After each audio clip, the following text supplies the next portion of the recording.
Okay. The big one is the PSAY, post-secondary amateur year, keyword there being amateur. So before we get into all the legislation and legislative services stuff, this is actually from Bob Lade, who is our director of officiating here at the NAIA. And I guess it had been an issue with the coaches. They were wanting to know what kind of materials that the referees and officials were getting for education purposes. Well, Bob figured out a way for you guys to actually be able to log in and see that information. So you guys can actually go to this website, NAIAarbitersports.com, and then you can log in, create an account, and log in as a coach, and you can see all of the education materials that are available to the officials. So this is good for you guys to know what's being emphasized to them, and also so you guys can kind of stay up to date on some of the rule changes. All right. So this is our last webinar. We've been doing this. This is the second year that we've been doing this. This is part of our coaches campaign, which arose out of the fact that my first year here at the NAIA, we had over 1,000 forfeits throughout the entire association for that year. All of them were avoidable. People argue with me on that, but every single one of them was avoidable. And so what we've tried to do is try to make legislative services more available and let you guys know all of the different options that you have and the resources that we provide for you guys. And we wanted to get in front of you guys a little bit more because the forfeits certainly affect your school and they affect the student athlete, but they affect you guys more than anybody else, in my opinion. So you know how hard you guys work for even one victory, and so to have to give that up because of something that was completely avoidable, we want to help head that off at the pass, and so that's why we're doing this. We also created those pamphlets that hopefully you guys have on campus. If you don't, email us. We can show you where they are online. They're really handy-dandy little pamphlets for you guys to put in your briefcase or backpack when you're out recruiting and getting questions from parents and potential student athletes. So without further ado, I'm going to go through some of the new legislation. This was all passed at the April convention last year in the spring of 2019. All new legislation is voted on by the membership. It's created and proposed by the membership and then has to be approved by the membership. And you guys can actually have a role in this, and we'll talk about that later on in the presentation. So this isn't an exhaustive list, but I'm just going to hit some of the high points that affect you guys. So the class rank exception, this is a new exception to Article 5, Section C, Item 2C. What we're seeing, the trend in high schools is to go away from class rank, which basically means that your incoming freshmen have to meet 2 of 2 rather than having the option of meeting 2 of 3. So the initial eligibility task force that was formed a couple years ago,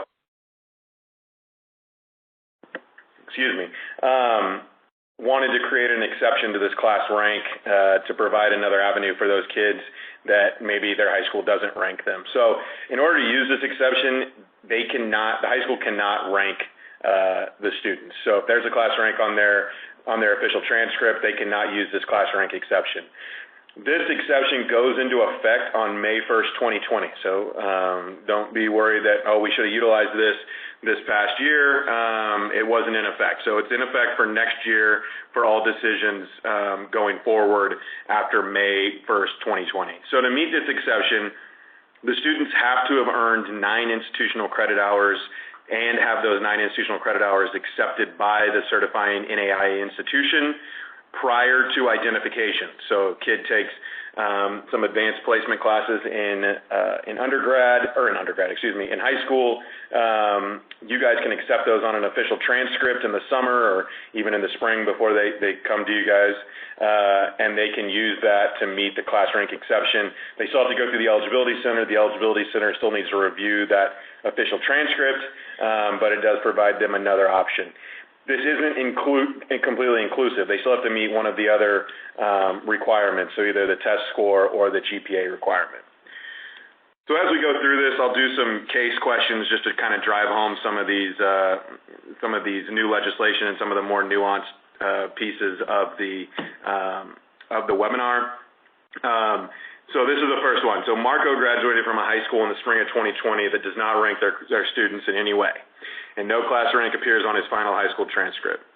Marco meets the GPA requirement but does not have the appropriate test score. So he's got one of two. Marco graduated with 30 hours of dual credit from multiple local colleges, and all 30 institutional credit hours will be accepted by his NAIA institution. Marco got all A's and B's in his dual credit classes, and the NAIA institution accepts these transfer hours in the summer of 2020, and they show on his NAIA school's transcript as earned before the fall of 2020. Will he meet the class rank exception for the fall of 2020? Yes, this is a perfect student.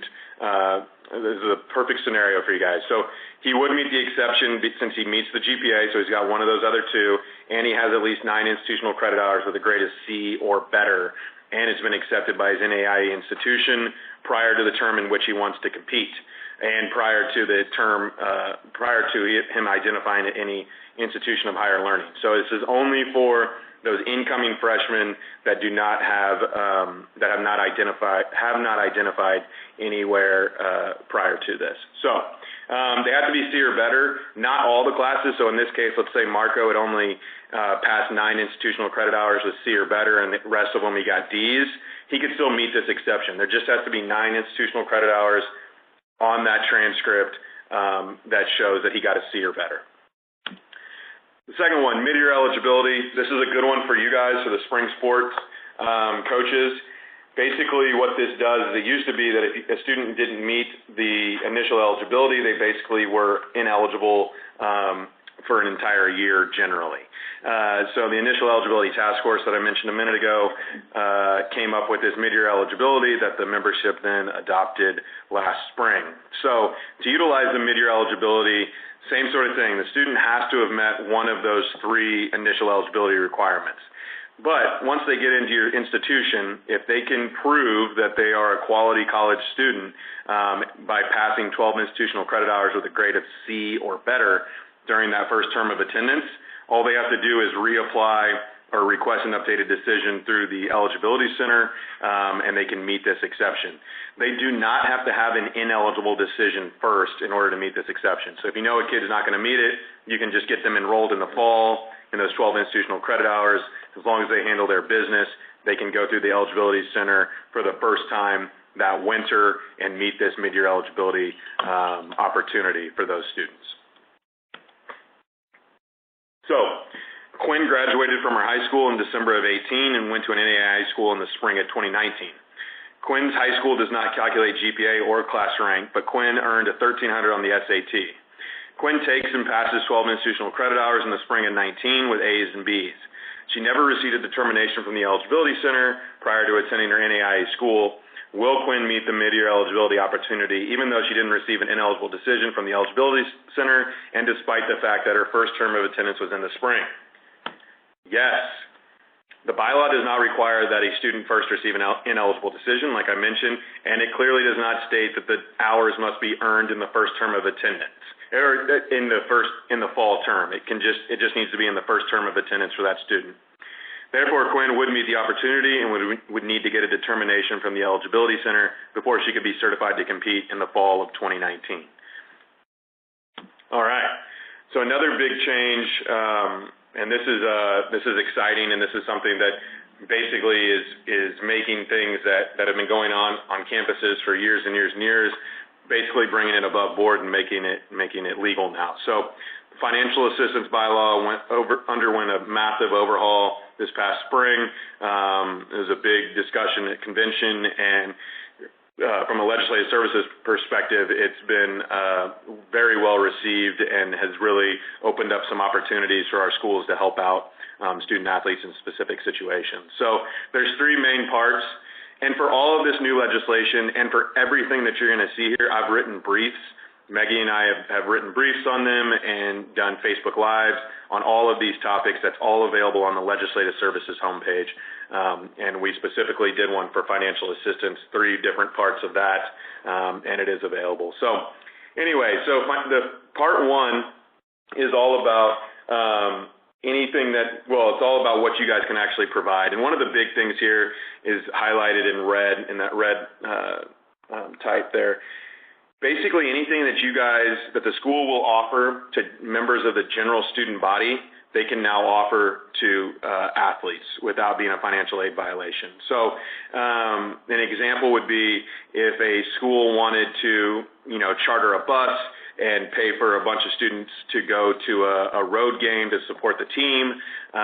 In the past, athletes could not have jumped on that bus because that would have been a benefit in addition to their normal financial aid. Same sort of thing whenever a professor maybe had an end-of-the-year party. Technically, athletes were not allowed to participate in that because that would be in excess of the allowable aid that a school could provide. I know that happened on campus constantly.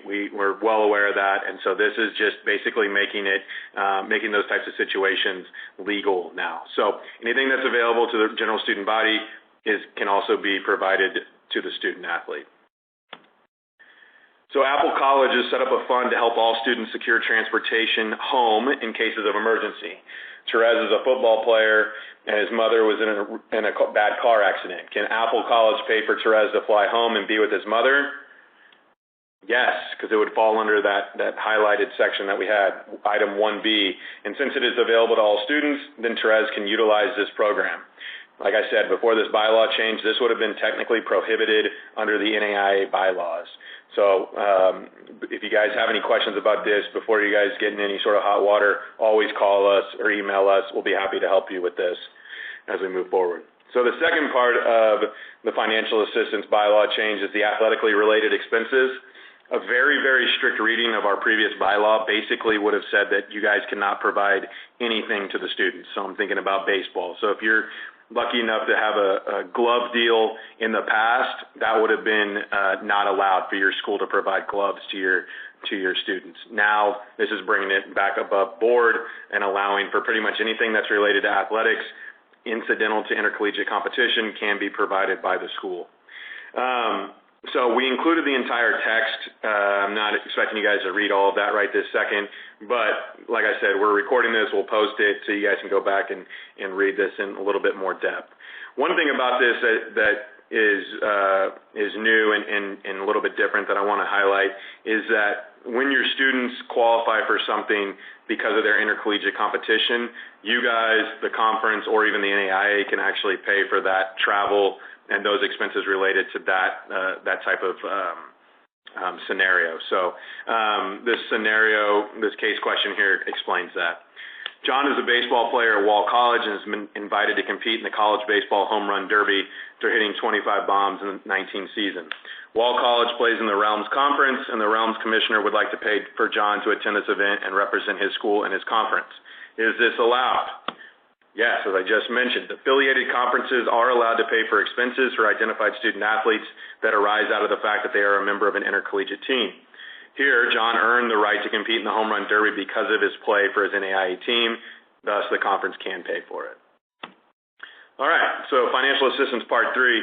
This is kind of the catch-all, try to grab a lot of different stuff here in the last part of this bylaw change. And before we go any further, I just want to reiterate that schools can never provide cash directly to student athletes. So none of these changes, none of these financial assistance changes have opened up that door for you guys just to give cash directly to the students or cash equivalent. However, financial benefits in money or in kind is unrestricted when provided by a prospective or enrolled student's immediate family or from those on whom they are legally dependent. So there was a big discussion at convention last year about what is legally dependent, what is immediate family, and so in an effort to try to clear that up and to make it as clear as possible, the membership actually elected to include this definition for immediate family. And most of it is very straightforward, and you guys are probably thinking, well, of course that covers immediate family, but the big one at the end there is host family. So we do have some schools that utilize host families. So if students are living with host families, that host family can actually provide them financial benefits in money or in kind to their student athlete. The one exception that's still in there is cases of natural disaster or emergency. Third-party relief organization or other first responders can still provide assistance in money or in kind, provided any such assistance is available to all individuals affected by the disaster or emergency. So this is a situation where, a hurricane hits your campus, and some of your student athletes need to go to a church or a relief organization to get some help, get back on their feet a little bit. A strict reading of the bylaws would actually prohibit that, but this exception allows it. So that one kind of came up. That's been in play for a couple of years now. It's not new in this iteration of the financial assistance bylaw, but it is something that you guys need to be aware of, especially our California schools that are going through the awful forest fires, and some of our southern and southeastern schools with the hurricanes. So, all right. So Idris goes to Luther University to play baseball. Luther University utilizes host families for some of their international students, and with Idris being from London, LU sets him up with a host family. Idris is enrolled in a math class that requires students to have a graphing calculator, which Idris cannot afford. Can his host family pay for his calculator? Yes. This is allowed actually in two different spots. The first place is that first paragraph where it makes clear that a host family can provide anything to their hostee. It's also allowed in the language stating, farther down in that bylaw, benefits received unrelated to athletics or status as a student athlete are permissible. So here this calculator is not related to athletics, nor is it related to Idris's status as a student athlete, and they can be, and thus could be provided by anyone, but in particular it can definitely be provided by his host family.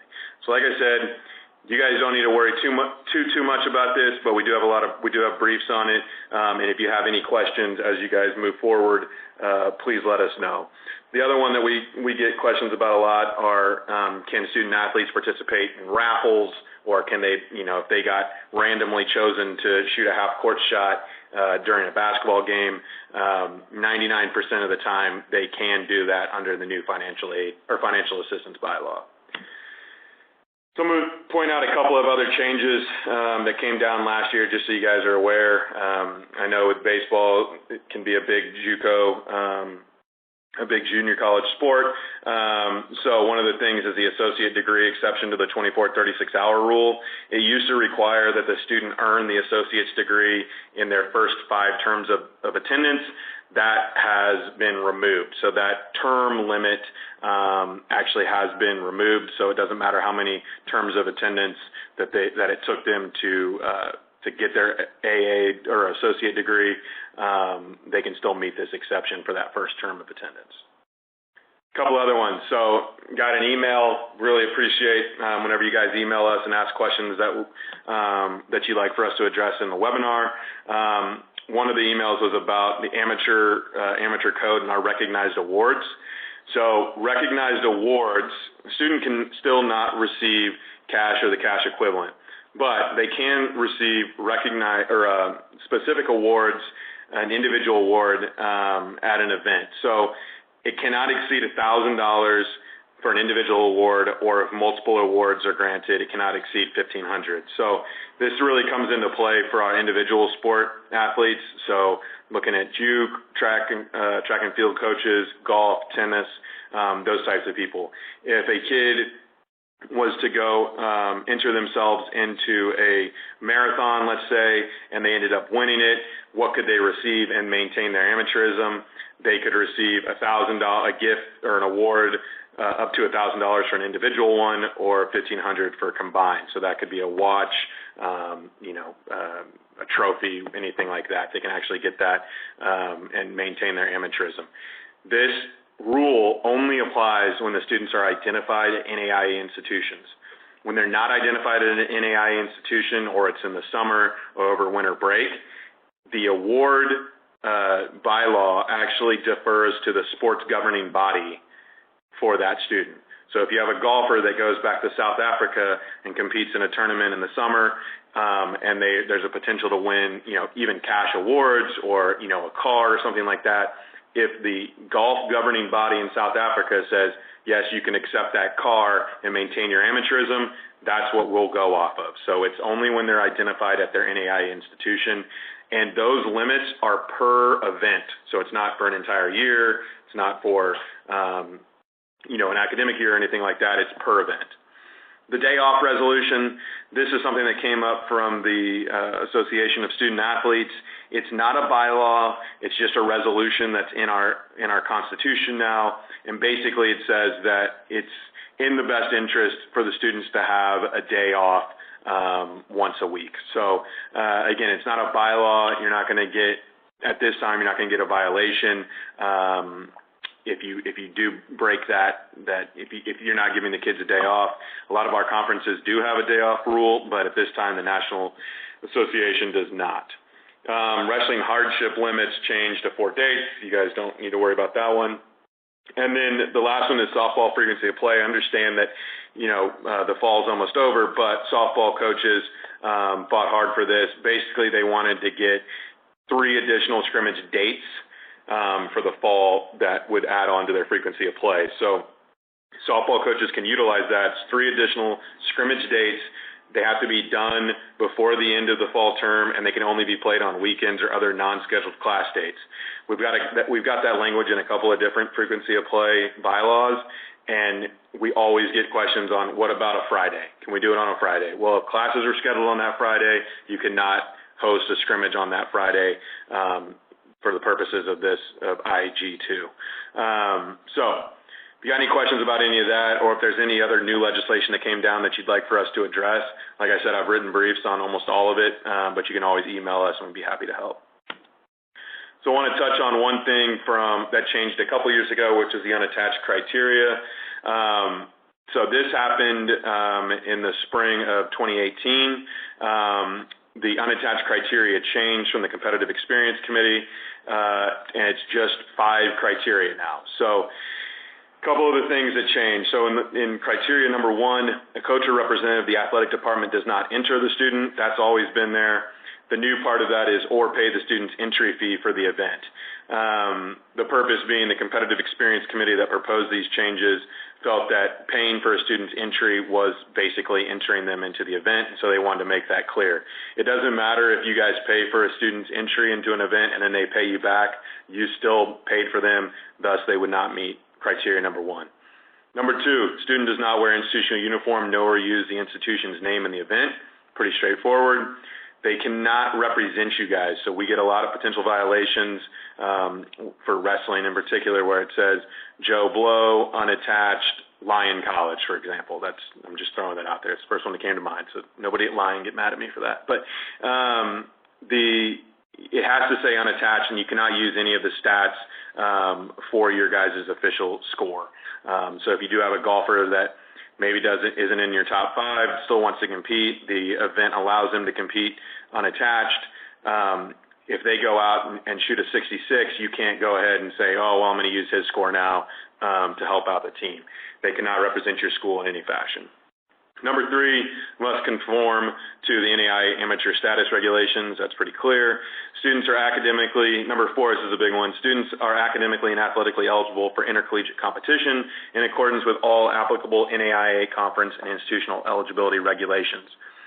So, I had a question the other day.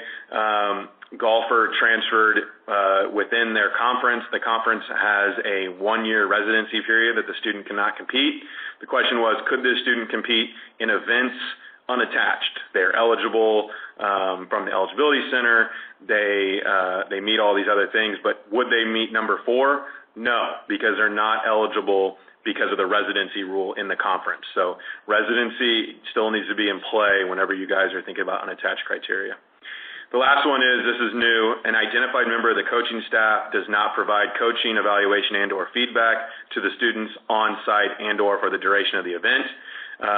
This again came from out of the wrestling world, where unattached student athletes had 4 or 5 coaches in their corner, coaching them up, telling them what to do, and the membership, they left a bad taste in the membership's mouth, so they created this new criteria. A couple things that you don't see on here. There's no mention of insurance.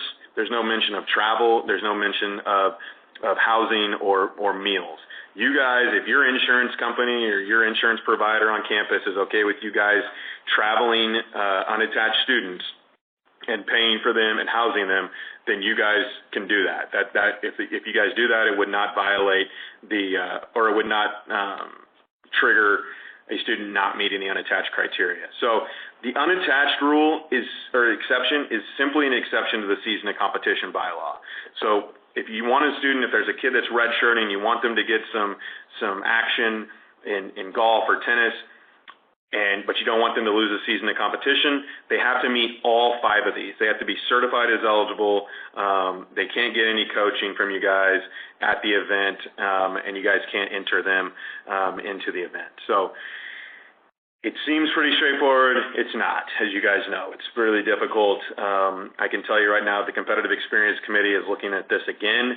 I think there could be some wholesale changes at convention coming up, and I would highly recommend that you guys stay abreast of those potential changes and communicate with your president or athletic director, whoever the voting person is that will be attending the convention, and let them know your feelings on the unattached changes that might be coming down the pike.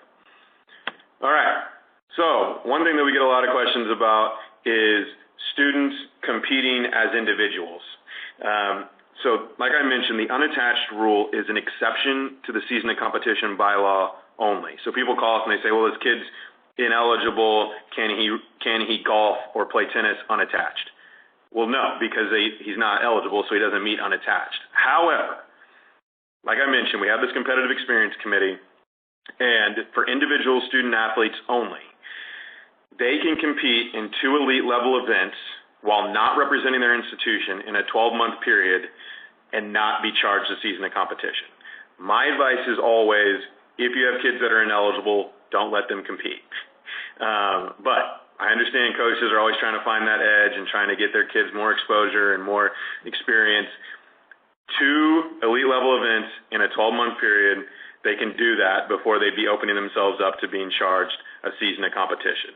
Any collegiate event that you guys are going to potentially enter somebody in if they're ineligible and you want them to represent themselves in this event, they're 100% of the time going to be elite level. So you don't need to worry about what's elite level or not. They're almost always considered elite level, especially if your team's going to be competing in the same event. So the Competitive Experience Committee, we get a lot of questions on them. They are a committee of 7 members that include 3 FARs or conference eligibility chairs, 3 directors of athletics or 3 ADs, and 1 conference commissioner. This is a really, really tough committee to be on. They have really, really tough decisions that they have to make, but this is one of the things that they've laid out in their policy. So the competitive experience rule, just a high level, you guys most likely understand this, but it requires a student to be charged a season of competition for participating in elite level non-intercollegiate competition, and it applies once the student gets outside of that PSAY, so the post-secondary amateur year. And then the evaluative criteria, this is available on the on Play NAIA on your guys' tabs. And for you team sport guys, if they compete in any event, like if they go and they play on a competitive, I don't know, in a tournament or something that would be considered elite level, if they play even once, they're going to start a season of competition. This 2 in a 12-month period is only for those individual sports. All right, that one's a bear. If you guys got any questions, you can always email us. But really, if your kids aren't eligible or you're trying to maintain a season of competition, I would just hold them out and not let them compete so you don't run any risk. One of the questions that we get, though, is when a student does compete, let's say a student competes in more than 2 elite level events while they're ineligible and representing themselves, is that a violation? It's not a violation. What it does is it potentially starts a season of competition for that student. Okay, recruitment.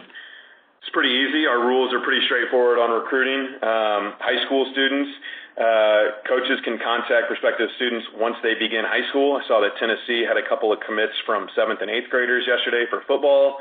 I guess they can recruit middle schoolers in the NCAA. In NAIA, you cannot recruit or contact these prospective student athletes until they actually enter high school.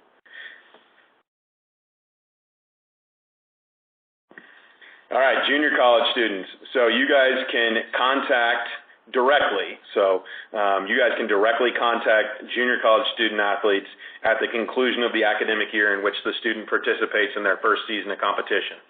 So again, if a student was to contact you, which we'll talk about in the next couple bullet points down, you guys provide notification, you can communicate with them freely. What this second bullet point is talking about for the junior college students is when you can directly contact students without provocation from the student. Graduate school students, contact is allowed the day after the student graduates or completes all requirements of undergraduate degree, whichever is later. I always use myself as an example on this one, so bear with me. But I walked and graduated in the winter, but I still had one more class that I had to finish in the spring. You would not have been able to contact me and recruit me until I completed that class in the spring. If an athlete contacts you, so we got a lot of questions about, unfortunately, about Cincinnati Christian closing, and a lot of the athletes are putting out on Twitter and reaching out to coaches directly. We got a lot of calls on if they needed to provide notification. Unless you hear otherwise from us in a press release or there's an exception or something out there, always provide notification. Always cover your bases. Have your AD or FAR email that AD or FAR within 10 days to provide that notification. One thing that I always point out, a very strict reading, it's not even a strict reading, the reading of the bylaw states that any student identified at a different four-year institution or an institution of higher learning, when they contact you, you have to provide notification. So if a kid decided, you recruited a kid out of high school, he decided to go to a big state school and join a frat, and he then calls you midway through the year and says, hey, I'm interested, I hate this, I want to come play for you. Do you need to provide notification to that big state school? Yes, technically you do. Now, you send an email to the AD, they're not going to know who you're talking about, but let's just cover our bases there and make sure that we're doing everything correctly and according to the bylaws. If anybody wants to provide a bylaw amendment, let me know. I'd be happy to help walk you through that one. Tryouts. So individual or group tryouts can be conducted, but they shall be limited to no more than 2 days for a specific student at the specific member institution. So if you bring a kid in when he's a sophomore, try him out for 1 day, and then bring him in when he's a junior and try him out for another day, that's his 2 tryout dates. You cannot bring him in as a senior or once he goes to a junior college or anything like that. They get 2 dates or 2 days to come try out at your institution. Tryouts are different than visits. We don't have official or unofficial visits or anything like that. And we also don't have a limit on how many times the kids can actually come to your campus. We just have the limit on tryouts.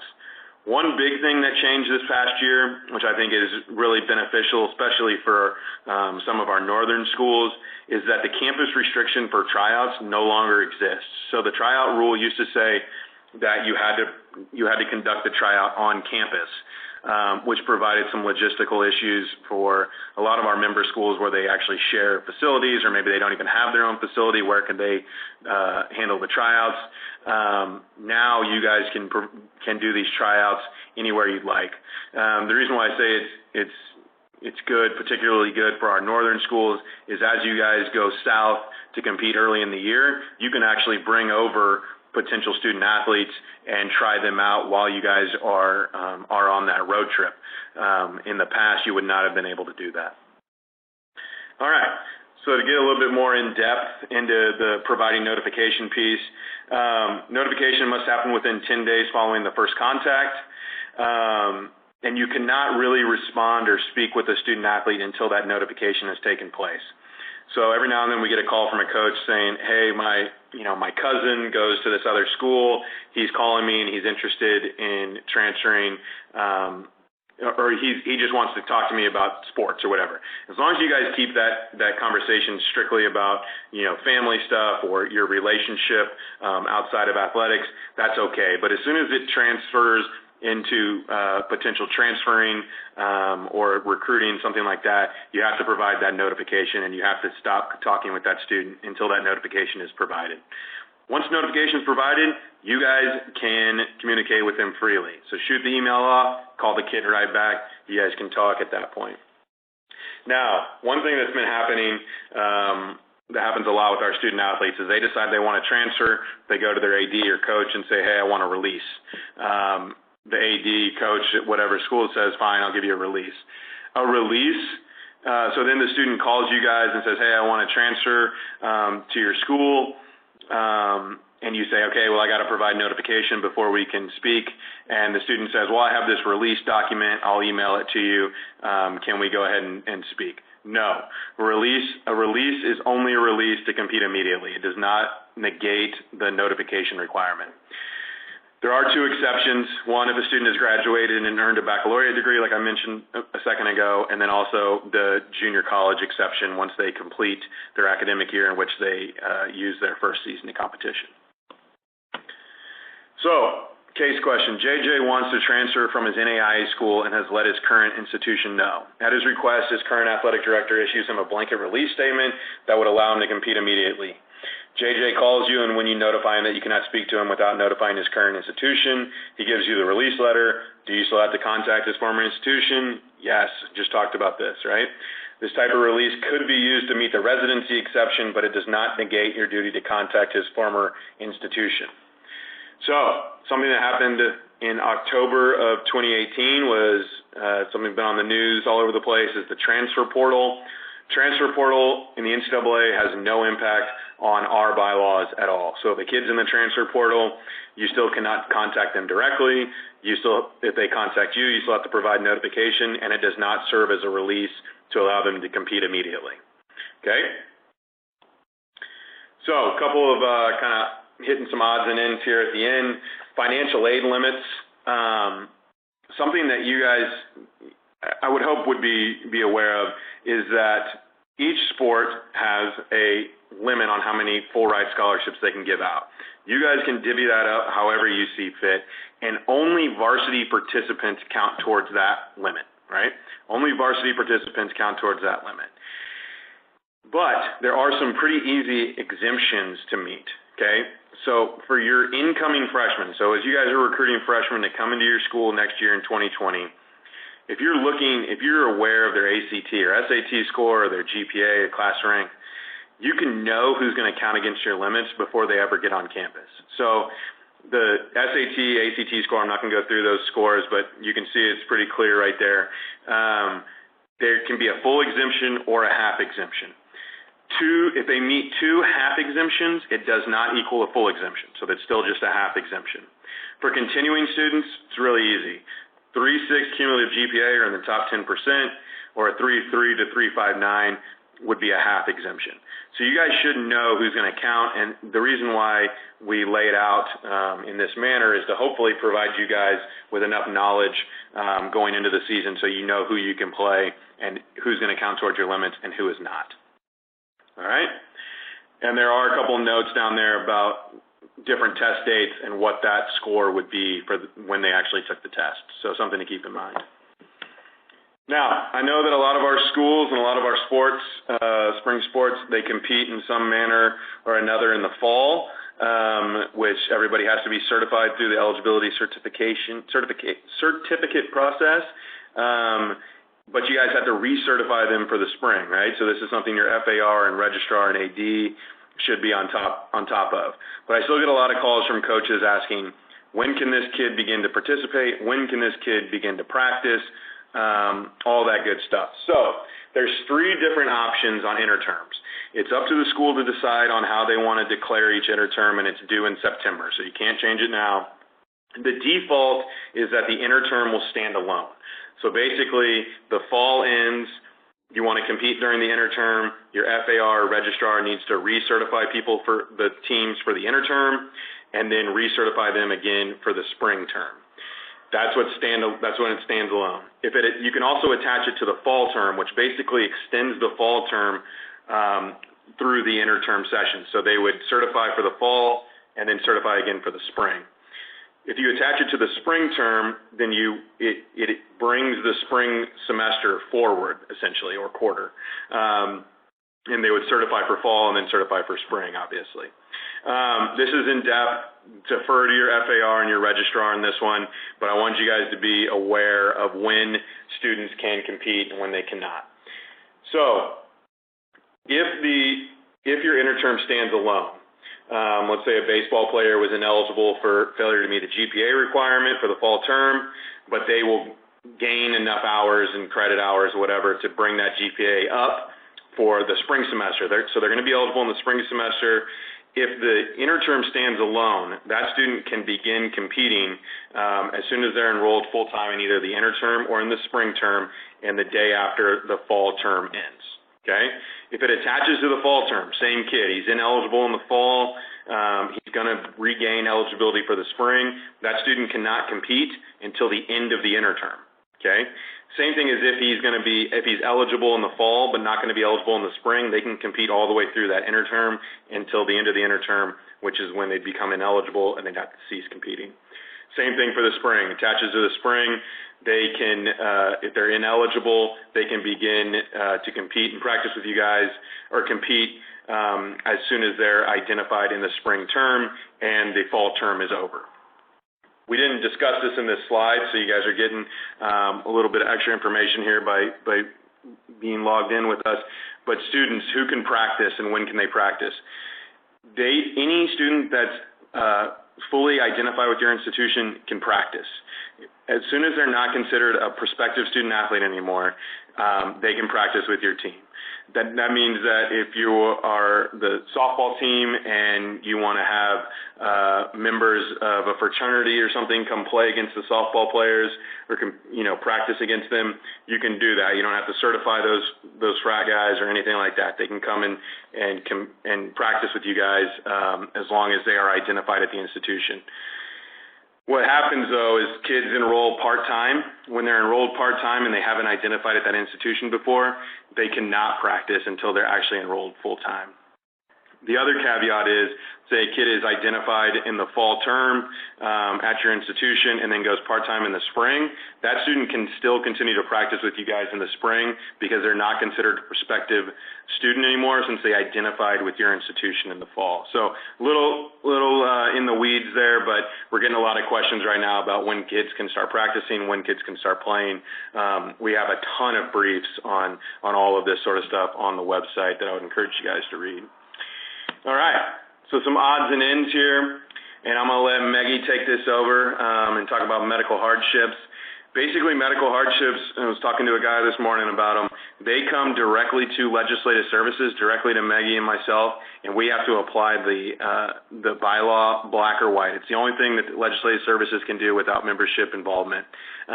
So we can actually apply the bylaw in a black or white manner, and Maggie's going to kind of walk you through some of the high points of that and some of the common mistakes that we get, because this is such a great opportunity for you guys to help these student athletes out and get an additional season of competition.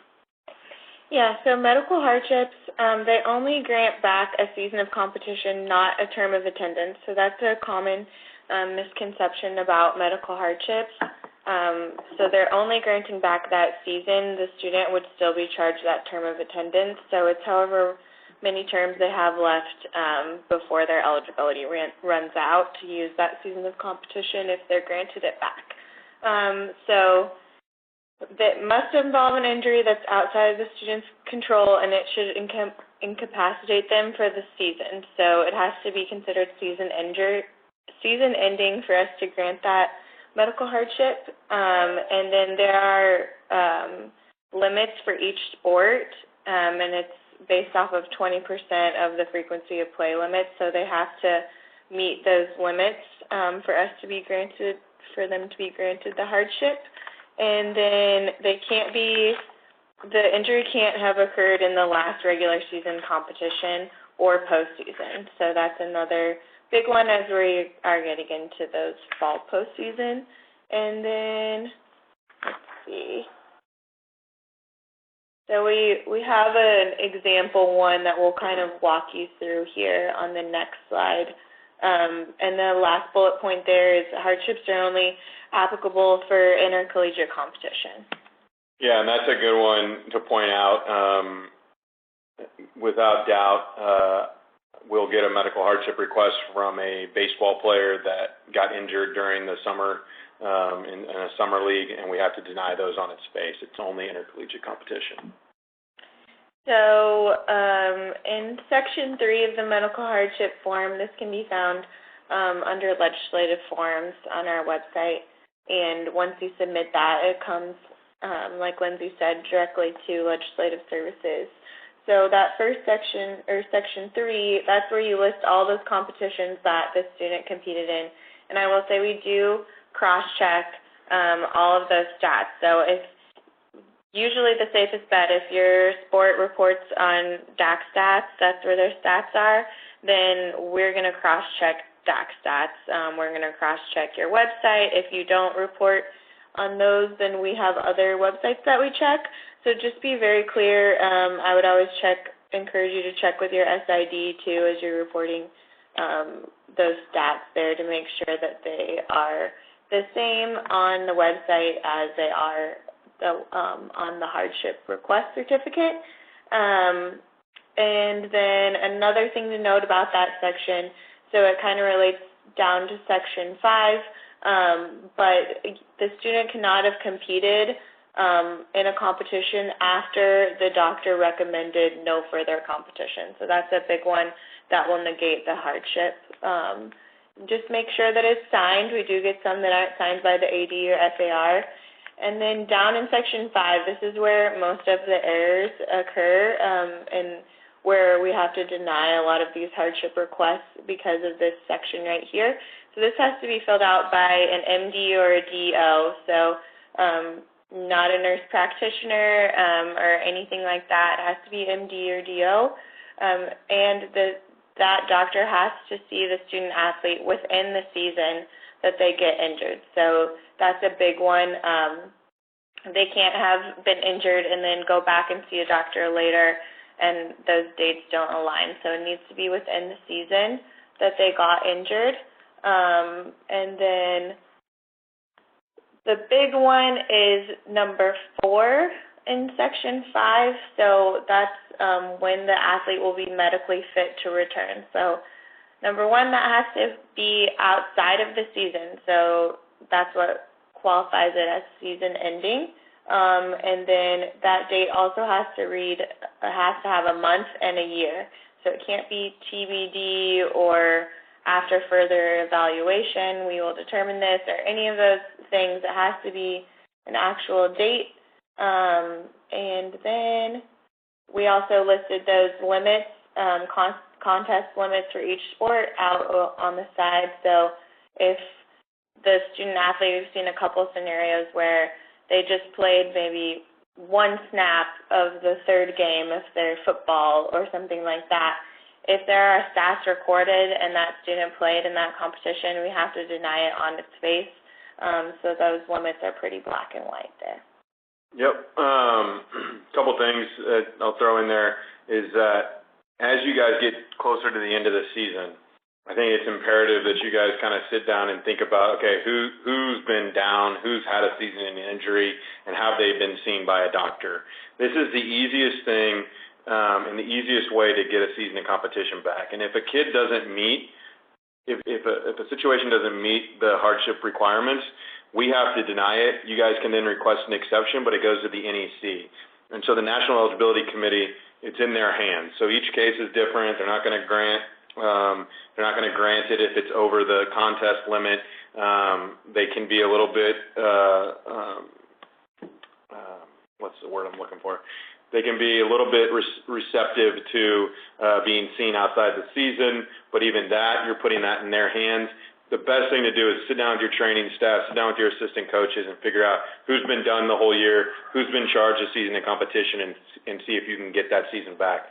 There is no limit on when you guys, or no time limit on when you guys can request these. You can send them in at any point. We got one not too long ago from like 2011, which is fine. We can look at it and review it. But all it does is it gives you that season of competition back, not a term of attendance. A couple more things and we'll let you guys go.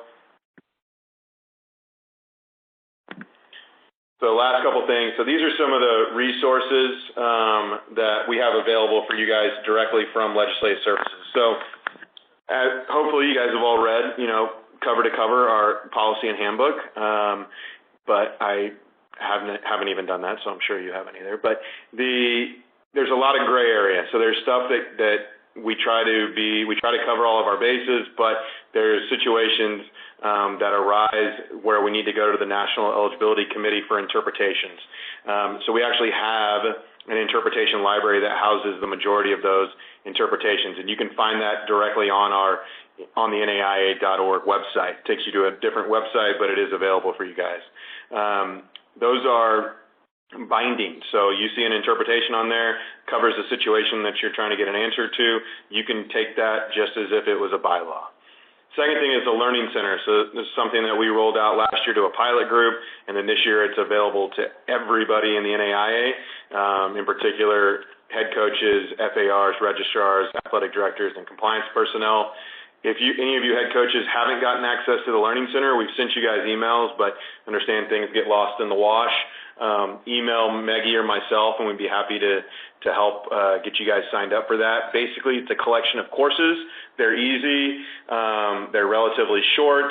You can do them on your phone or iPad. It saves where you left off, and it just kind of provides you with more education resources that you guys can tap into. With the ever-changing landscape of our bylaws, not everything's addressed in there at this exact moment, but we're always looking to add more and more courses. Coaches campaign, you guys are in the middle of it right now, but like I said, we do have that pamphlet that we created a couple years ago. Well, we've updated it this year. Each school should have gotten a big packet of those. If you guys didn't, you might want to talk to your AD or your conference commissioner, because they're the ones that got them. But we also have it available online. It's not as pretty and nice, but you guys can print it off and keep it with you as kind of a quick hitter. The last thing I want to mention is the bylaw, sport rule, and policy definitions. So there's three different things that kind of govern what you guys do. Obviously, sport rule is really easy. It's 90 feet home to first. That's a sport rule. Bylaws are things that are voted on by the full membership and impacts the full membership. So think about frequency of play limits or the 24-36-hour rule. That's bylaws. Sport rules, I mentioned. Policy, that's where all of our financial, like what's countable aid, all of that sort of stuff comes from Council of President's policy. So to change bylaws and legislation, you guys can actually propose this. Has to come from your coaches association, and you have to have a co-sponsor, which cannot be another coaches association. But there's something you guys see that you think needs to be changed. You need to propose it, find a co-sponsor, and propose it and send it to Legislative Services. We'll work with you guys on the exact wording and where it fits in and all that sort of stuff. But if you have something, have your officers from your coaches association send it to us, and we can work with you. Those bylaw proposals and amendments are due 90 days before the annual convention.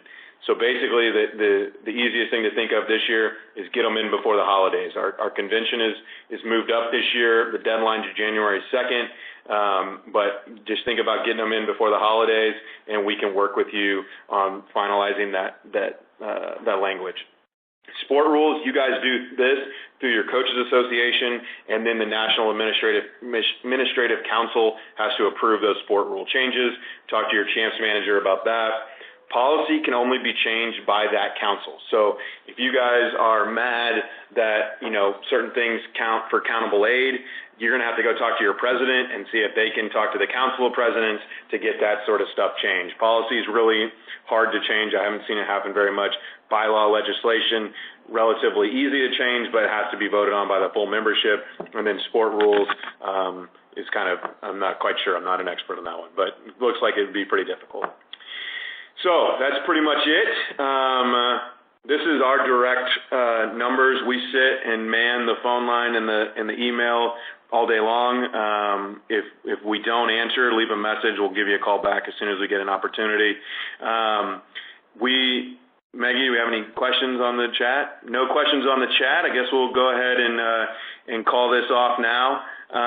Really appreciate you guys staying with us. If you guys have any follow-up questions, feel free to reach out. And we wish you guys the best of luck this spring. And if you have any questions or think that you might be potentially bordering on a violation, please give us a call, man. We do not want to have any forfeits. We see too many of them as it is. So please let us know if there's anything we can do to help. Really appreciate you guys. And like I said, good luck this spring.